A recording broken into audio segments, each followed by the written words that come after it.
اس میں ایک تیسری چیز بھی ہوتی ہے جس کو ہم کہتے ہیں نارمل آؤٹ کمز، جیسے کہ مائلڈ ٹو ماڈریٹ ڈگری کا پین ہونا، مائلڈ ٹو ماڈریٹ ٹائپ کی ہلکی سی بلیڈنگ ہو جانا کبھی کبھار، یا اس کے علاوہ آپ کے جسم کے کسی حصے میں درد ہونا،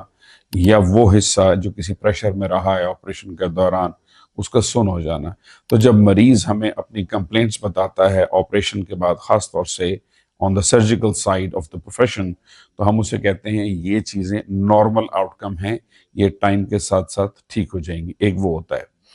دوسری چیز جس کو ہمیں بڑا کلیئرلی مریض کو پتہ ہونا چاہیے، جیسے میں نے بتایا، اسے ہم کہتے ہیں کمپلیکیشن، جو کہ ہم ایکسپیکٹ نہیں کر رہے ہوتے۔ اور تیسری چیز ہے کامیابی کا تناسب یا کسی بھی پروسیجر کا سکسیس ریٹ۔ اس میں آخری بات ہے، یہ سکسیس ریٹ اس لیے ہوتا ہے کہ ہیومن انسان کے علاج کے میٹرز میں جیسے کہ انگلیوں کے فنگر پرنٹس ہوتے ہیں، ہر انسان کے یونیک ہوتے ہیں، کسی دو انسان کے نہیں ملتے۔ اسی طرح سے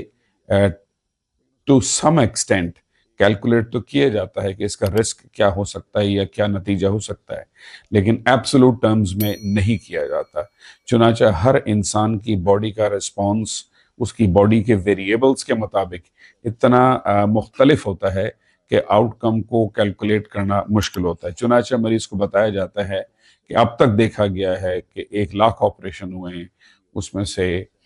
80% کامیاب ہوئے ہیں، تو اس کو پھر یہ لیا جاتا ہے کہ بیسٹ آف دا بیسٹ